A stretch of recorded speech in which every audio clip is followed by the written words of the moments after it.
Bueno, buenas noches, estimados amigos. Mi nombre es José Álvarez Castañeda y conmigo vamos a tener a cargo el módulo 3 de este diplomado relativo a los aspectos de la ordenación del procedimiento administrativo.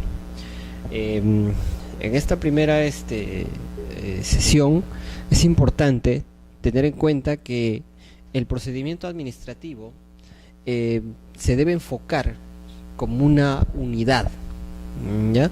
Es un solo procedimiento que busca que las actividades dentro del mismo se desarrollen de la manera más rápida, más célere y sin dilaciones. El principio de unidad de vista que irradia el procedimiento administrativo nos indica que, sin perjuicio que el procedimiento administrativo se lleve a cabo de oficio, la tramitación debe ser de lo más sencilla y no debe ceñirse a formas estrictamente determinadas, ¿no? Tampoco nos obliga a que existan fases procesales o fases procedimentales rígidos, momentos para efectuar cualquier actuación.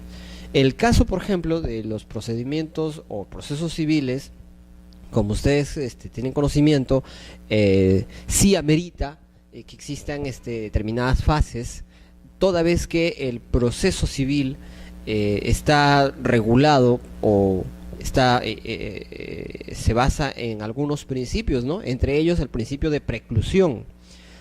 Sobre este tema es importante acotar que en el procedimiento administrativo no necesariamente existe el principio de preclusión, toda vez que el procedimiento administrativo se rige bajo el principio de unidad de vista, que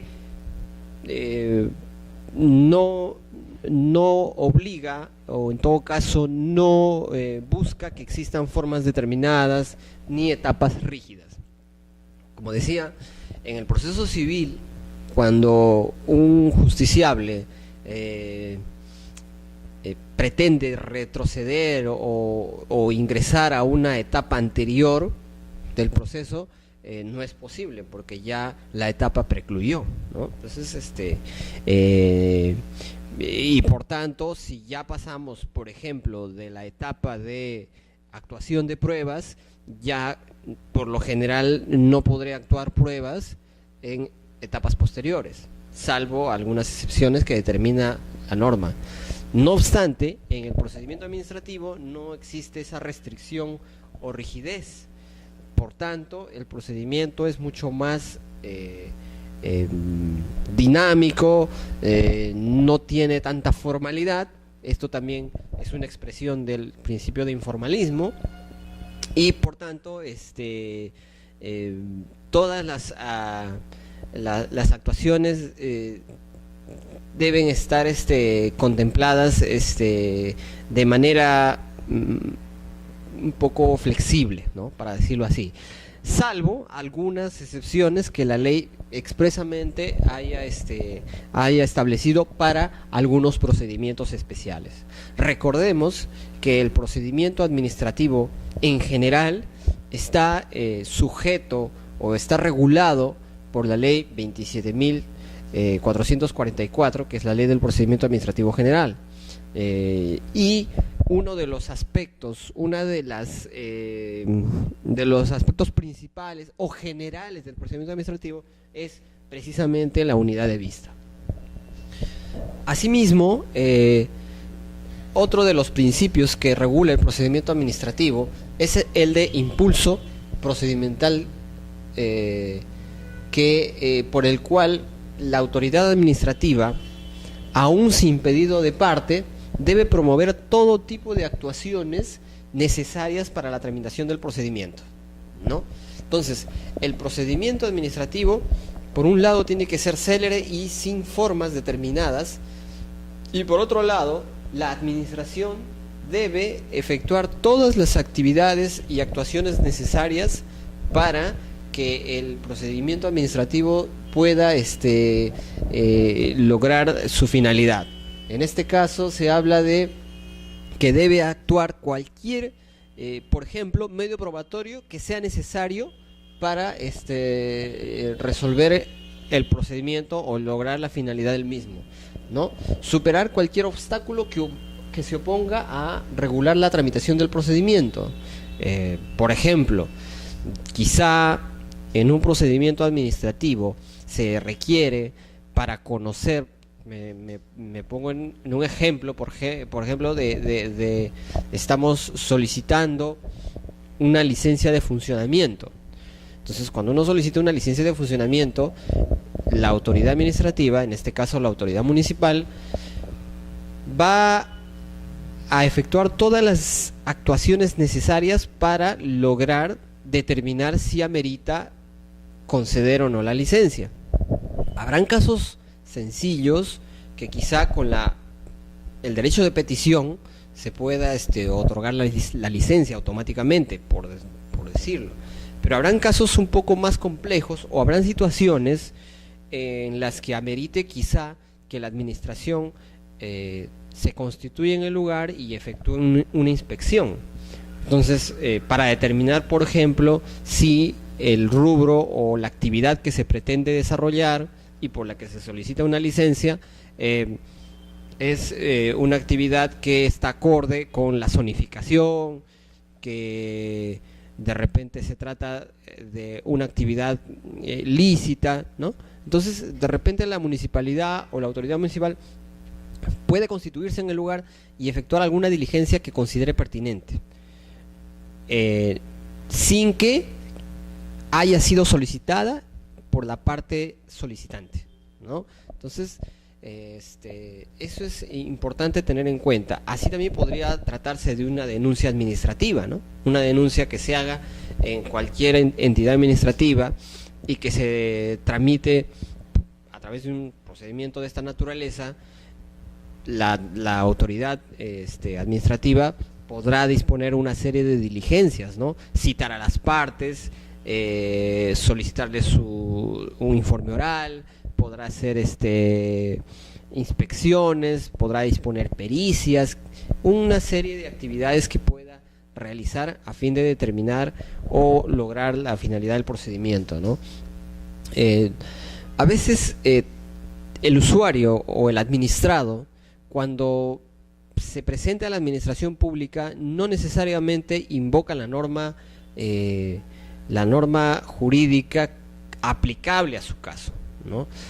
Y no necesariamente tendría que hacerlo, porque bueno, si se presenta a través de un abogado quizá, pero aun cuando sea con abogado o sin el abogado y hace un pedido, quizá no haga la cita de la norma correcta, ¿no? O sea, voy a hacer un pedido quizá para hacer un registro ante, no sé, un registro de propiedad inmueble, y quizá no cité la norma correspondiente, ¿no? Cité otra.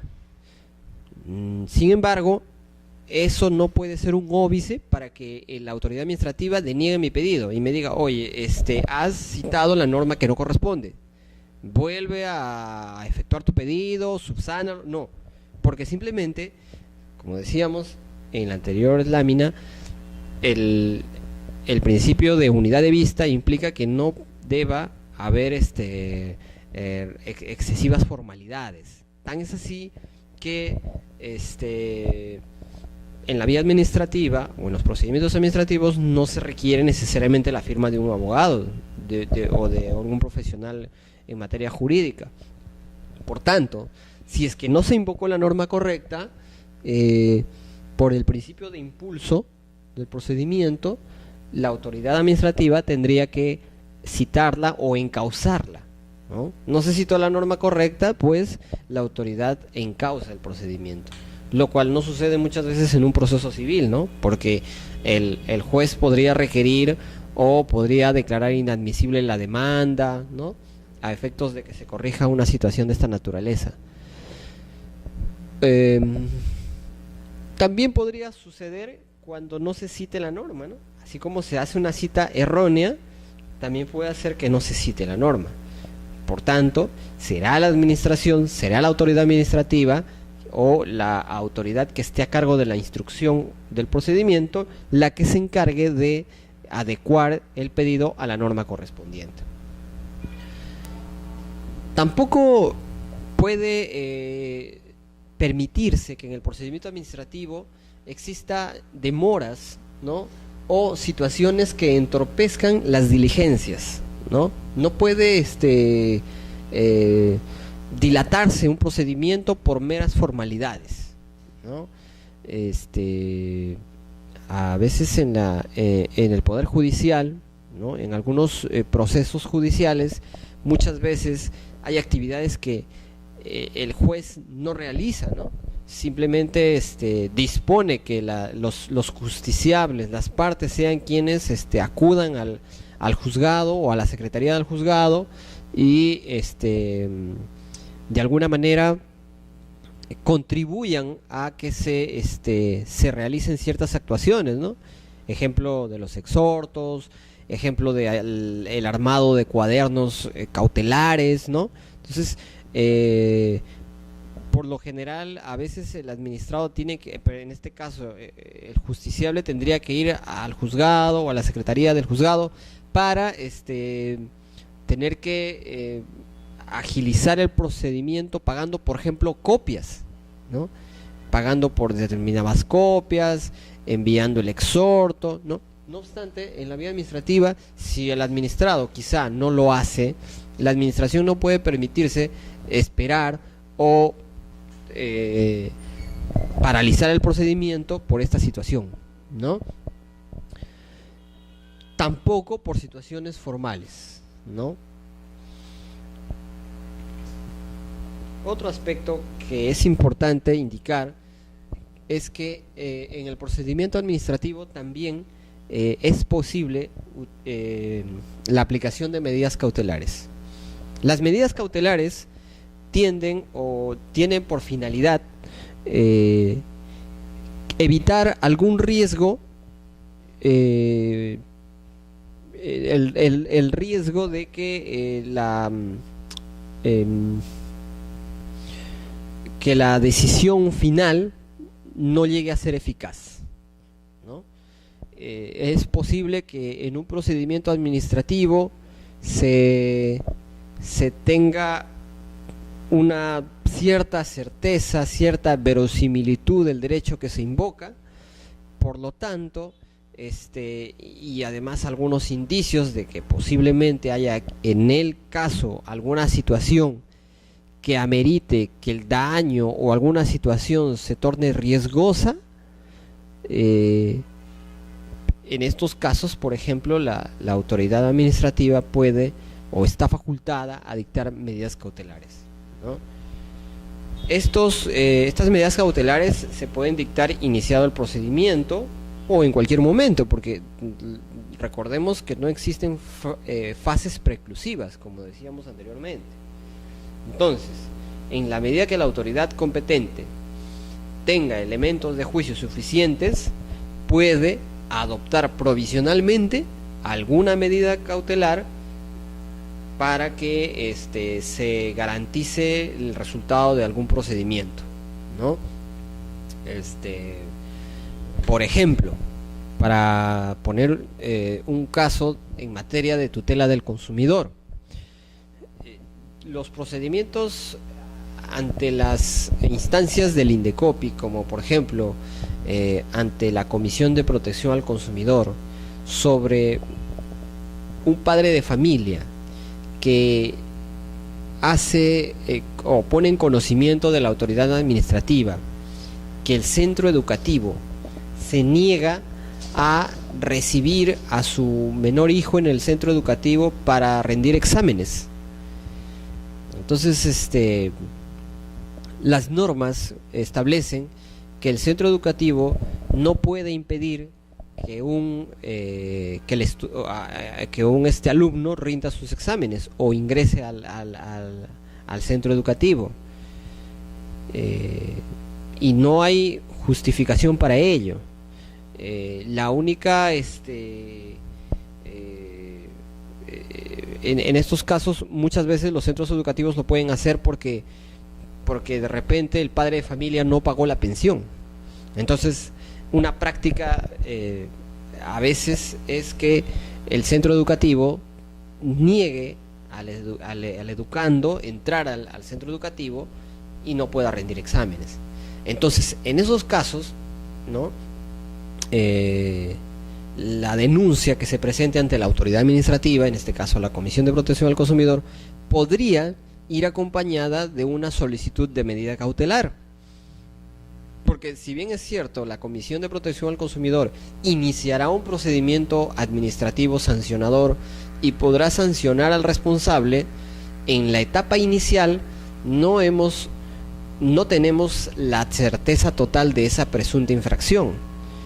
Pero teniendo en cuenta que el denunciante o el reclamante nos presenta algunos medios de prueba que puedan generar certeza, que puedan generar cierta convicción y elementos de juicio suficientes, ¿no? Se pueda ordenar una medida cautelar a fin de exigir al colegio o a este centro educativo que permita el acceso a rendir exámenes al menor de edad. ¿Para qué? Para cautelar su derecho a la educación, ¿no?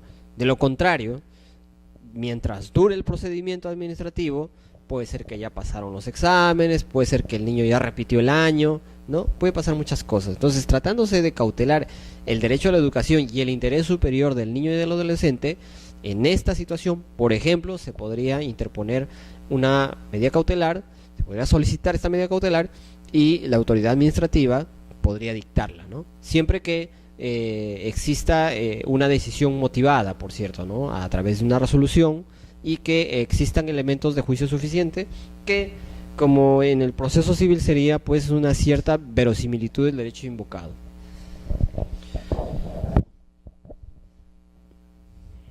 Las medidas cautelares que se pueden dictar son las que están establecidas en esta norma,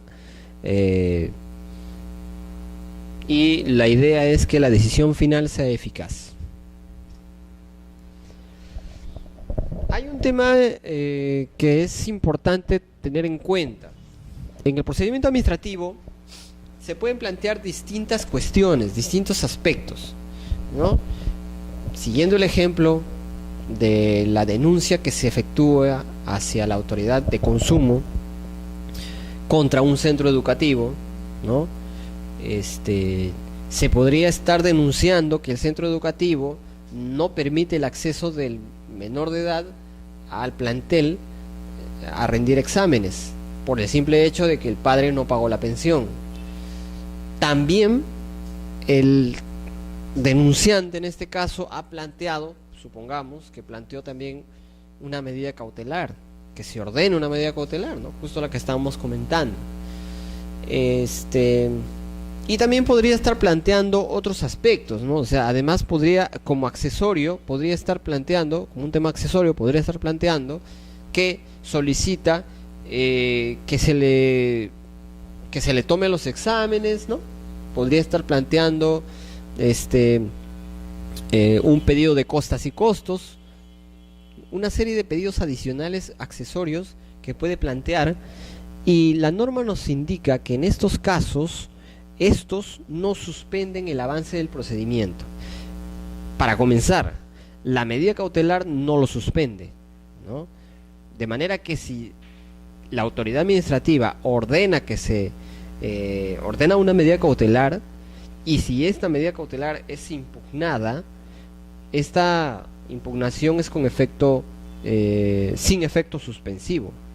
Por lo tanto, no suspende el procedimiento y se continúa conociendo.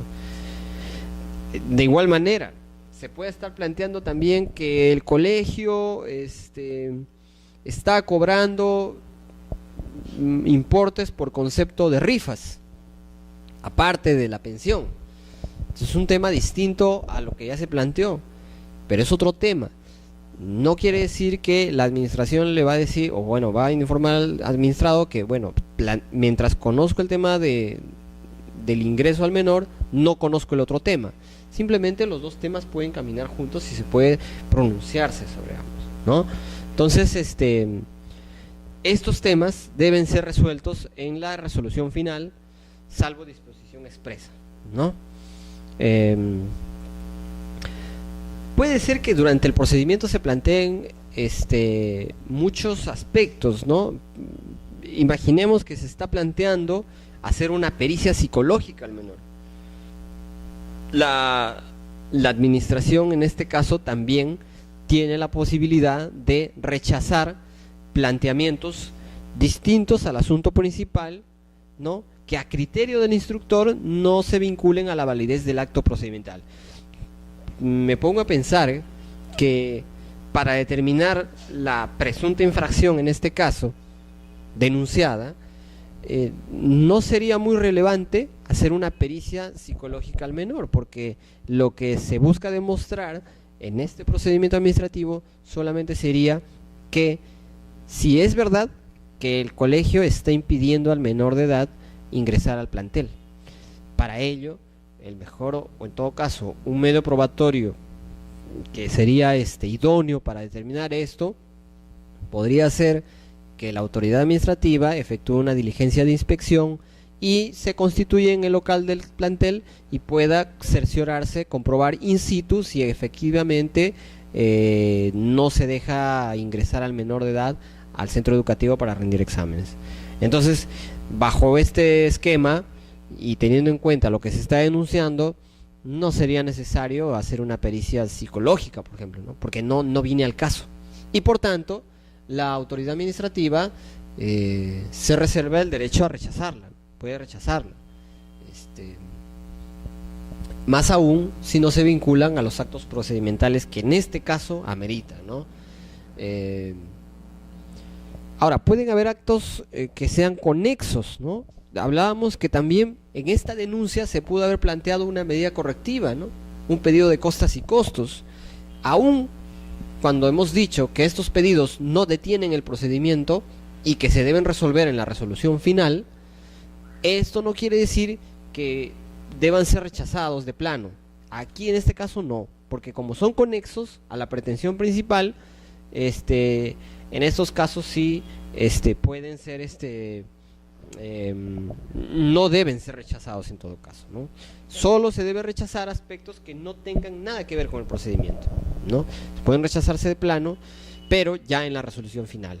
Lo que se busca es que durante el procedimiento no exista actuaciones o invocaciones de las partes que entorpezcan el normal desarrollo del procedimiento, ¿no?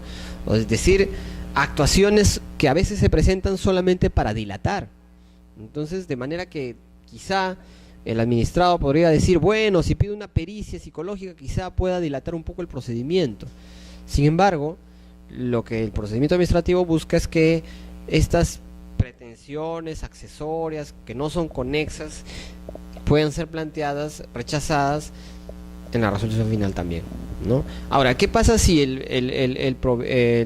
alguna de las partes no está de acuerdo con la decisión final, que por cierto resuelve también todas las cuestiones planteadas accesorias, ¿no?, y rechaza algunas cosas? Entonces, en este caso, la forma como podría ejercer su derecho de defensa aquel que se considere vulnerado con esta decisión podría ser a través del recurso de apelación de la resolución final. También la ley del procedimiento administrativo general, que es la ley marco del procedimiento que nos convoca, nos indica algunas reglas que se deben seguir para que exista celeridad y dinamismo en el procedimiento. Nos indica en primer lugar que en la tramitación de casos de una misma naturaleza se sigue un orden, ¿no?, un orden de ingreso, y se van resolviendo conforme el estado, y se da cuenta al superior jerárquico sobre los motivos de las demoras que hubieran o que aspectos que de repente están entorpeciendo el procedimiento, ¿no? Y que no puedan ser salvados de oficio. Entonces, otra regla de celeridad es que en una sola decisión se dispondrá el cumplimiento de todos los trámites necesarios que por su naturaleza corresponda, siempre y cuando no se encuentren entre sí sucesivamente subordinados en su cumplimiento, y contendrán en un mismo acto todas las diligencias y actuaciones de pruebas posibles, procurando que el desarrollo del procedimiento se realice en el menor número de actos procesales. ¿Qué nos quiere decir la norma con esta regla?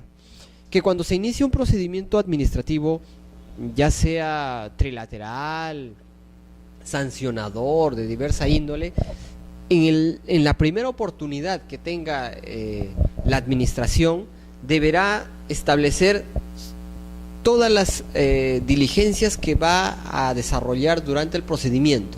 Es decir, en este primer acto, primera resolución que emita del procedimiento, deberá indicar qué actuaciones va a desarrollar durante el procedimiento. Por ejemplo, se cita a las partes a un informe oral, se cita a una pericia, se cita a una diligencia de conciliación, se va a actuar una inspección.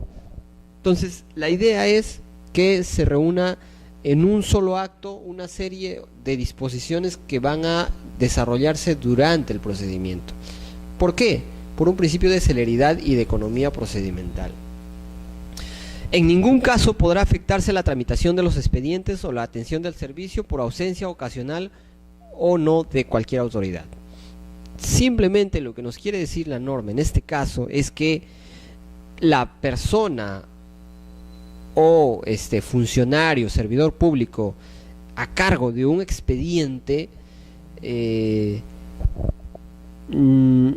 puede ausentarse de la institución, puede ausentarse del procedimiento por motivos de fuerza mayor, quizá vacaciones, por enfermedad, una licencia, puede estar fuera de su centro de labores, y de repente pueda ser que varios días no se encuentre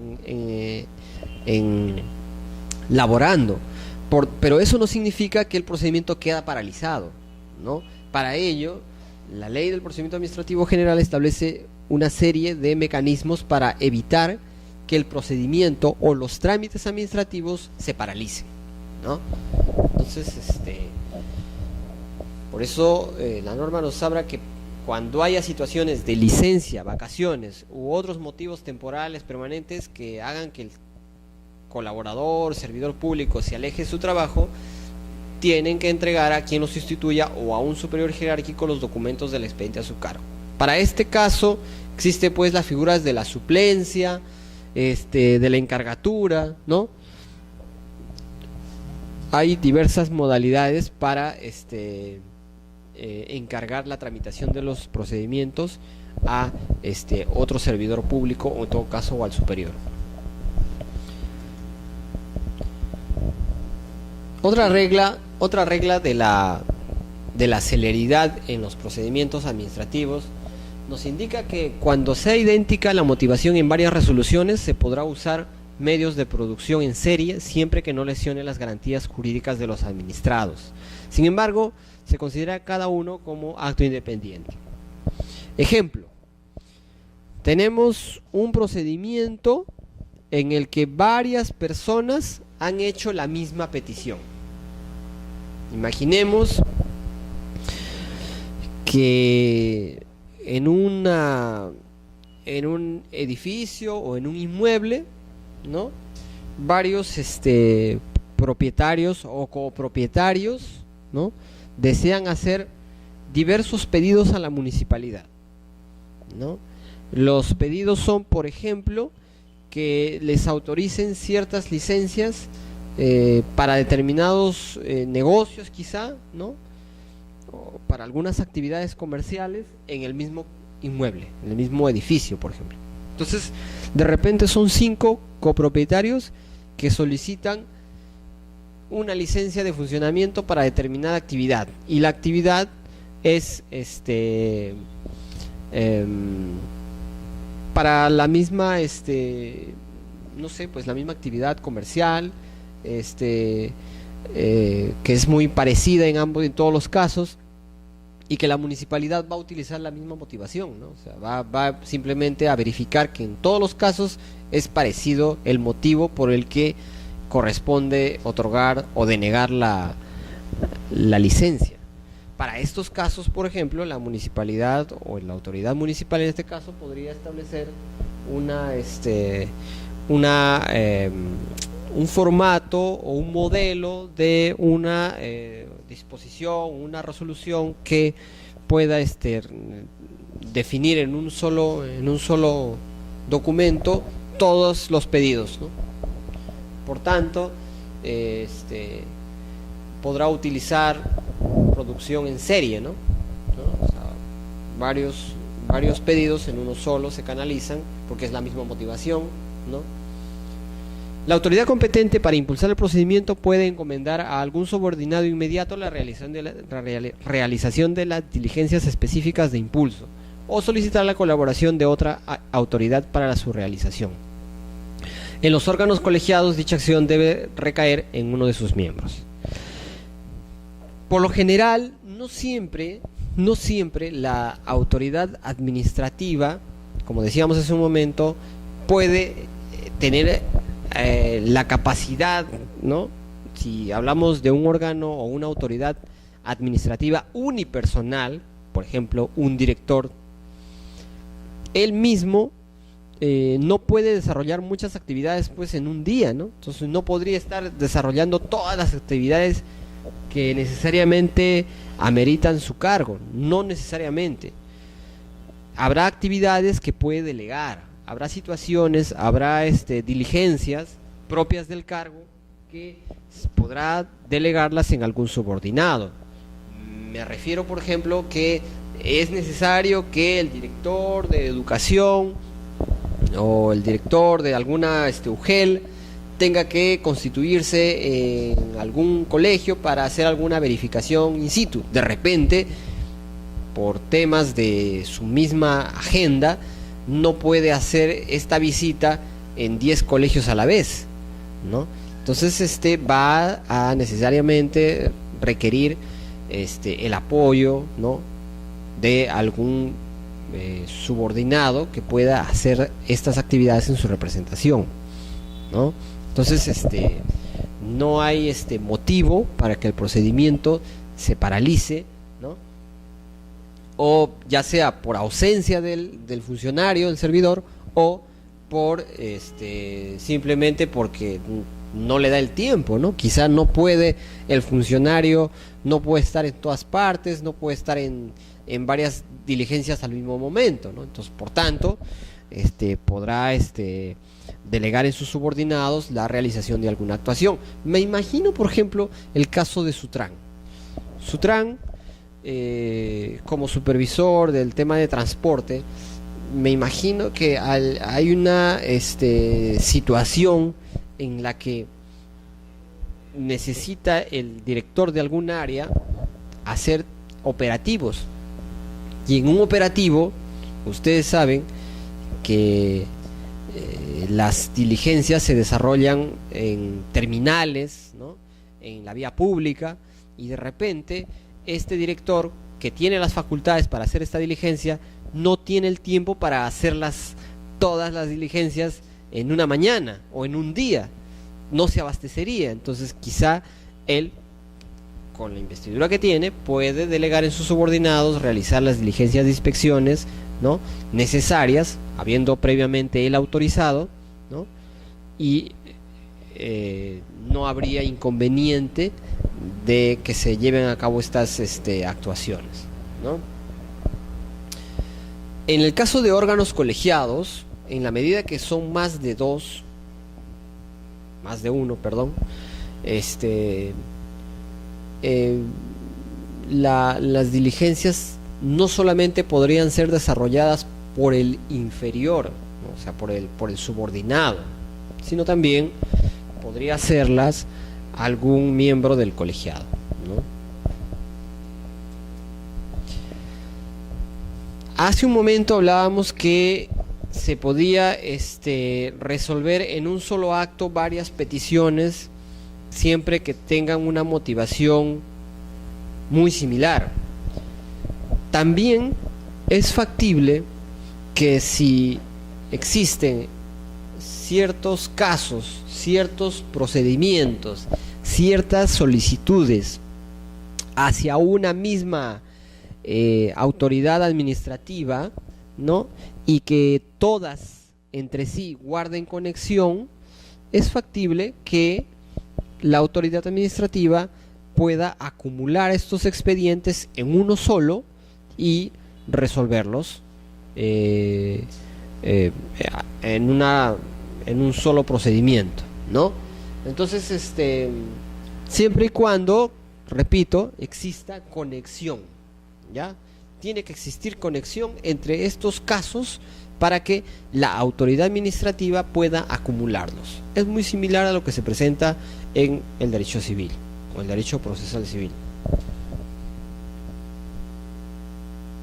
Hay que tener en cuenta que la resolución que dispone la acumulación de estos procedimientos, de estos expedientes, es irrecurrible, ¿ya?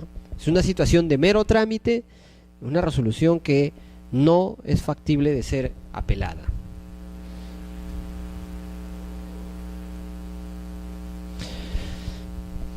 Así como existe esta figura de la acumulación, que es opcional, por cierto, que no se puede dar en todos los casos, sino simplemente en casos en que exista conexidad, ¿no? También existe una regla que sí es imperativa, ¿no? Que es la regla del expediente único. La regla del expediente único tiene dos aspectos que la distinguen. Primero, solo puede organizarse un expediente para la solución de un mismo caso, para mantener reunidas todas las actuaciones para resolver. ¿Qué quiere decir? Que no pueden haber dos expedientes, solamente puede existir un expediente en el que estén reunidos todos los actos, todas las actuaciones procedimentales del mismo. En un proceso civil muchas veces se suelen armar incidentales, cuadernos cautelares, ¿no? Cuaderno de exhorto, diferentes cuadernillos aparte, ¿no? Para evitar esta situación, justamente la ley del procedimiento administrativo general establece que en el procedimiento administrativo esa situación no puede darse, y solamente para algunos casos excepcionales podrá haber cuadernos cautelares, por ejemplo, pero porque la situación lo requiere. Supongamos que la medida cautelar que se impuso es impugnada, ¿no? Es lógico que allí sí se arme un cuaderno cautelar, porque va a haber un momento, ¿no? Y el cuaderno cautelar se arma cuando, por lo general, cuando ya existe la impugnación. Por lo tanto, en ese caso, sí es importante y necesario que se arme este cuaderno, porque el expediente tiene que continuar su trámite. Y lo de la medida cautelar tiene que resolverse por la segunda instancia sin efecto suspensivo. Por lo tanto, este es un caso excepcional en el que se quiebra la regla del expediente único, pero es un caso particular. No existe o no se permite que existan varios expedientes fuera de uno mismo, fuera del mismo expediente. Se podrán tramitar otros aspectos, no sé, ejecución de la resolución, pero tiene que ser dentro del mismo expediente, por esta regla del expediente único.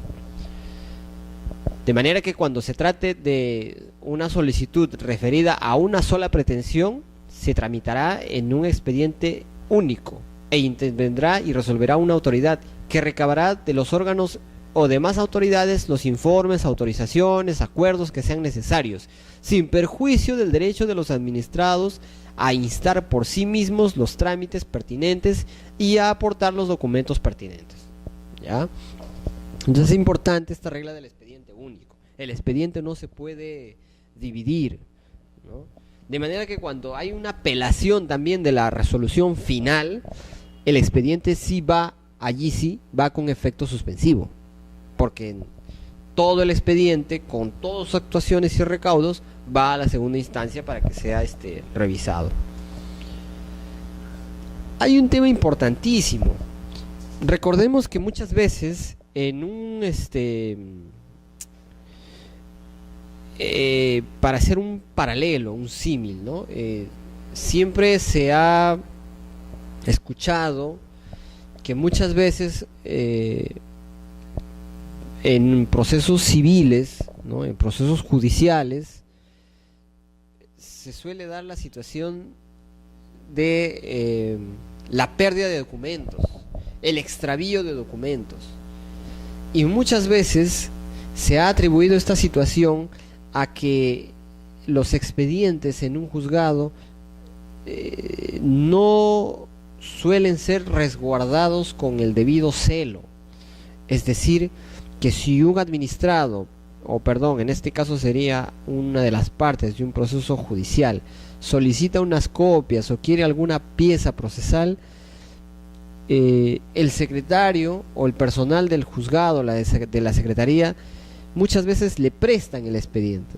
Le prestan el expediente para que pueda gestionar, sacar las copias por su cuenta en alguna fotocopiadora, un servicio de fotocopias que se encuentra en el juzgado.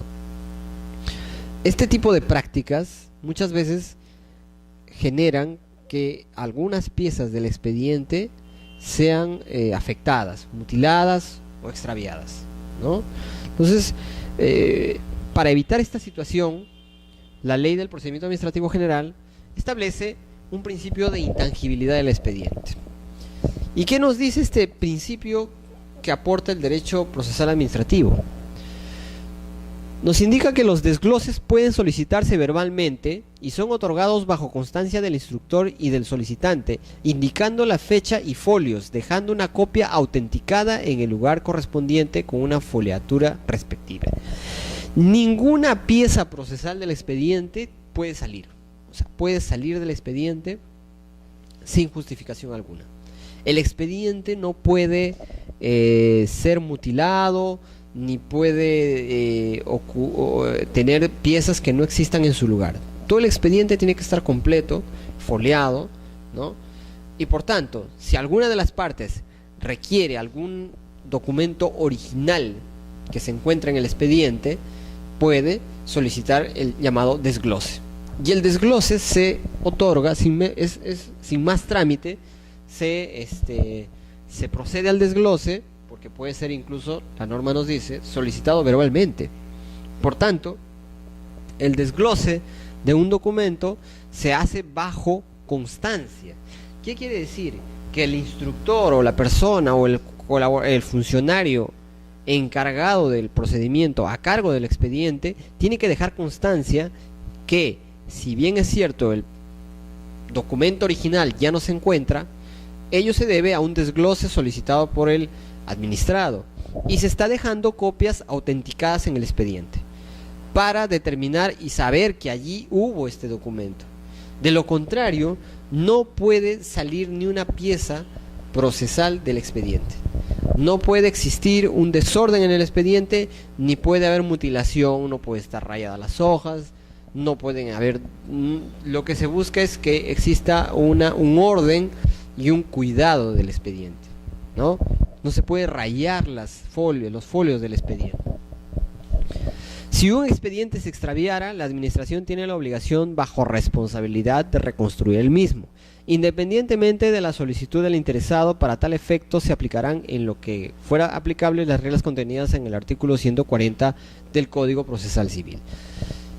En efecto, también la norma ha previsto el caso de extravíos de expedientes. Y para estos casos, supletoriamente, acudimos a las normas procesales civiles para que se pueda lograr la reconstrucción del expediente.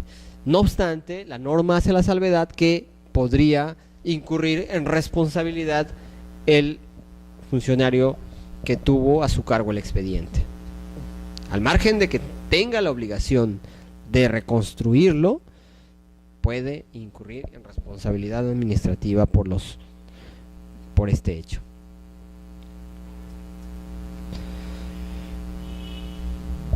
Teniendo en cuenta que la autoridad administrativa desarrolla una serie de procedimientos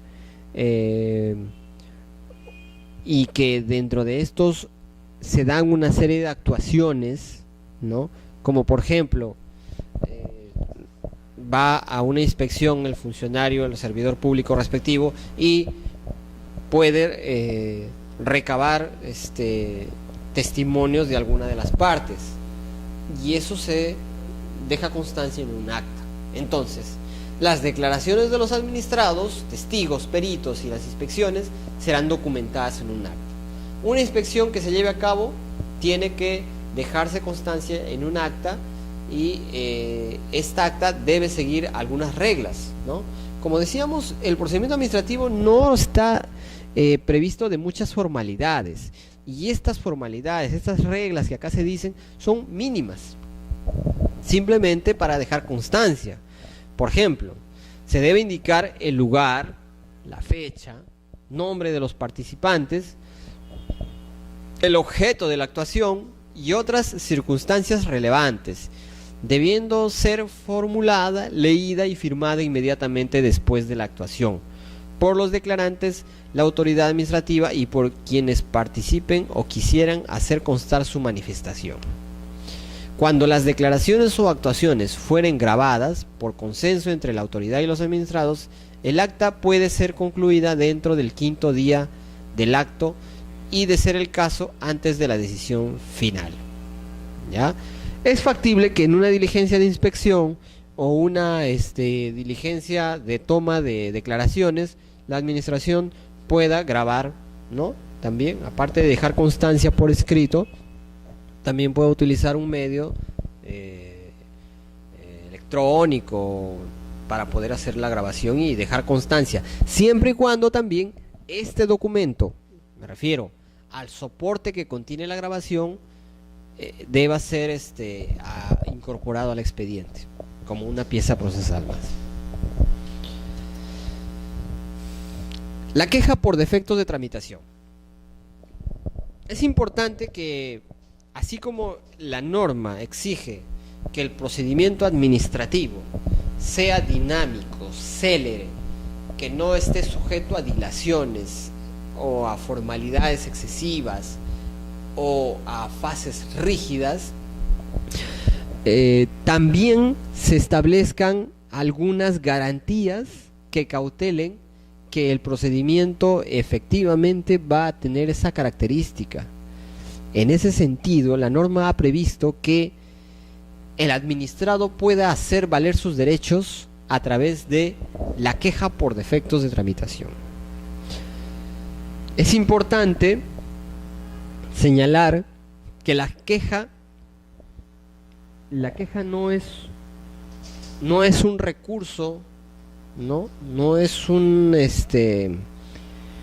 una actividad recursal, no forma parte de los recursos. La queja es un remedio que busca solucionar o superar algún obstáculo o alguna situación que genere indefensión en las partes. En cualquier momento, los administrados pueden formular queja contra los defectos de tramitación, y en especial los que supongan paralización, infracción de los plazos establecidos legalmente, incumplimiento de los deberes funcionales u omisión de trámites que deban ser subsanados antes de la resolución definitiva del asunto en la instancia respectiva. ¿Qué nos quiere decir este primer aspecto de la queja? En principio nos dice que la queja se puede formular en cualquier momento. En cualquier momento, y que la causal para interponer una queja por defectos de tramitación es eso, que exista, en primer lugar, defectos en la tramitación. Por ejemplo, se me ha requerido una información que yo ya la aporté al expediente, ¿no? Se me ha requerido un documento que yo lo he presentado y he manifestado que ya lo he presentado y me siguen requiriendo el mismo documento. Entonces, eso implica que se está afectando mi derecho. O de repente, un defecto de tramitación podría ser que yo presenté el documento que me pidieron, ¿no? Lo presenté, por ejemplo, ayer por mesa de partes, y hoy día me llega a mi domicilio un documento que me indica que no he presentado el documento y que por lo tanto me tienen por no presentado o por no cumplido el mandato, por ejemplo. Entonces, en esos casos, para superar esta situación que afecta a mi derecho, ¿no?, yo podría interponer una queja, ¿no? Una queja por defectos de tramitación, porque yo presenté y tengo el cargo de presentación de mi documento y no me lo están haciendo valer. Entonces ahí podría yo demostrar con el cargo del documento que yo sí presenté, sí cumplí con el mandato. Por tanto, el haber resuelto que yo no cumplí, que por tanto estoy siendo renuente, me están declarando rebelde, qué sé yo, entonces en ese caso yo podría interponer la queja para que se corrija esta situación. Entonces, primera causal, defectos de tramitación. Aquellos que supongan la paralización del procedimiento. Aquellos que infrinjan los plazos establecidos legalmente. Por ejemplo, existe una demora innecesaria en el procedimiento. Puedo interponer una queja para que esta situación se corrija y que la administración resuelva ya la pretensión que yo estoy planteando. Incumplimiento de deberes funcionales. Quizá el funcionario a cargo de la instrucción del procedimiento no ha corrido traslado de mi solicitud a la otra parte, o quizá no le ha dado trámite, no ha dado trámite al pedido. Entonces está incumpliendo un deber funcional, porque ya hemos dicho que uno de los deberes del procedimiento administrativo o de las personas a cargo del procedimiento es que lleven a cabo todas las actuaciones necesarias para lograr la finalidad del procedimiento. Habíamos hablado hace un momento del impulso del procedimiento, que es un impulso de oficio. Entonces vean ustedes que son aspectos subsanables. O sea, yo puedo presentar una queja para que subsanen determinados aspectos, ¿no? Pero no podría yo interponer una queja contra la resolución final de la instancia, del procedimiento, que ya resolvió en definitiva sobre el procedimiento, ¿no? Yo hice un pedido y en resolución final me deniegan ese pedido. Y yo no puedo plantear una queja por esta situación. Lo que podría plantear en este caso son ya un recurso impugnatorio, ¿no? Entonces, en principio la queja se presenta en cualquier momento, pero siempre que sean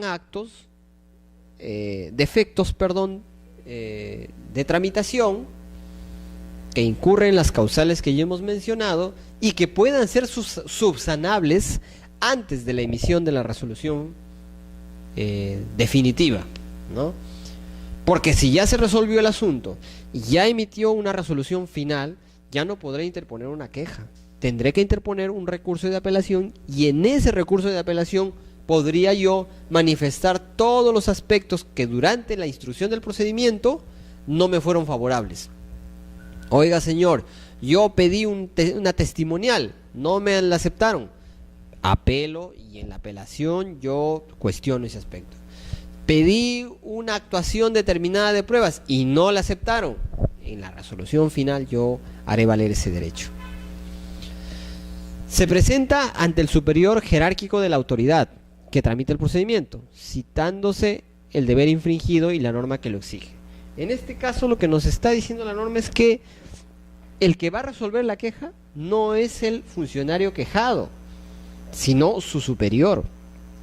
Por tanto, y esto tiene lógica, ¿no? Porque no podríamos interponer una queja ante el mismo funcionario porque quizá esto no sería, o en todo caso no habría cierta imparcialidad, se podría pensar, ¿no?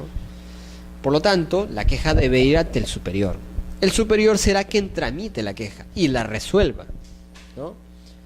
La autoridad resuelve la queja dentro de los 3 días siguientes, pero previamente tiene que correr traslado al quejado, a fin de que pueda presentar el informe que estime conveniente al día siguiente del solicitado. Es decir, es un trámite bastante célere que al día siguiente que la autoridad superior recibió la queja, tiene que poner en conocimiento del funcionario o servidor público quejado para que haga valer o presente su descargo respecto a la presunto o al presunto defecto de la tramitación, y al tercer día de presentar la queja, ya la autoridad superior o el funcionario superior resolverá en definitiva la queja, ¿no?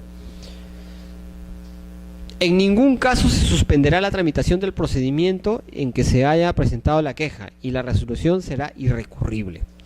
Quiere decir que si existe una queja porque yo pedí la actuación de determinado medio de prueba y no se me concedió, y yo presento una queja, no quiere decir que la administración deba suspender el procedimiento mientras se resuelve la queja. No, tiene que continuar y habrá que estar a lo que resulte el pronunciamiento del superior, pero el procedimiento no se puede paralizar. Y es importante recordar que la resolución que resuelve la queja es irrecurrible, es decir, no cabe interponer recurso contra esta resolución.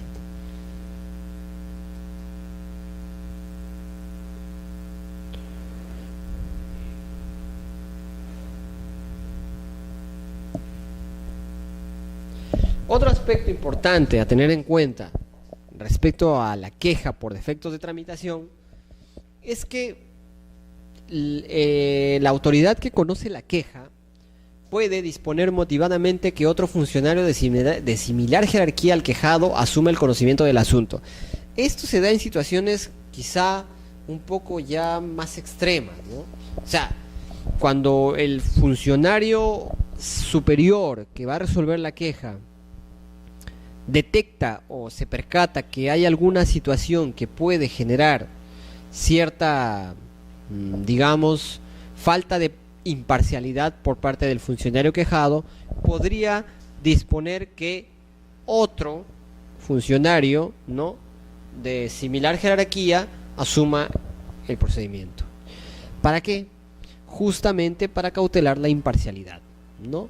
Pero para ello tiene que haber una resolución motivada, o sea, tienen que haber ciertos argumentos, tienen que haber ciertas situaciones que pongan en evidencia una situación de posible afectación de los derechos del administrado quejoso, que amerite en todo caso que la autoridad superior pueda designar a otro servidor o funcionario que resuelva el procedimiento. En caso de declararse fundada la queja, se dictarán las medidas correctivas pertinentes respecto al procedimiento. Bueno, pues una de las medidas correctivas es la que acabamos de mencionar, ¿no? Que sea otro funcionario el que conozca, o alguna medida que restaure o revierta o corrija el defecto que se incurrió, ¿no? El defecto en el que se incurrió. Por ejemplo, se solicitó la actuación de un medio de prueba y el funcionario quejado no se pronunció sobre ese pedido, es decir, no lo aceptó o simplemente omitió pronunciarse. Entonces, si la persona afectada por esa denegatoria ficta o expresa encuentra que hay un defecto y la autoridad superior declara fundada la queja, podría, por ejemplo, disponer que se actúe ese medio de prueba, ¿no? Disponer u ordenar, ¿no? Del mismo modo, si la la queja fue porque existe una demora en el expediente, una paralización del procedimiento por alguna situación X, ¿no? Entonces la autoridad superior dispondrá que en el plazo más rápido se emita la resolución final, por ejemplo, ¿no? Se continúe el procedimiento, de manera que se adopten las medidas correctivas para que el procedimiento continúe su curso, ¿no? Además, en esta resolución también podrá, ¿no?, disponer el inicio de algunas actuaciones destinadas a la sanción del responsable, ¿no? Podría incurrirse en responsabilidad administrativa, ¿no?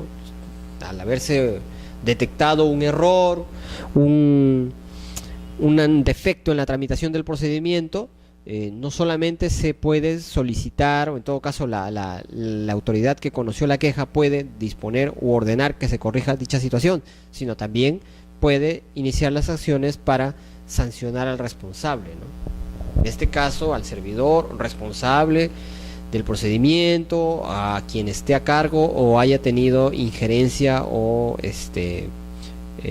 algún asunto que ver en el procedimiento.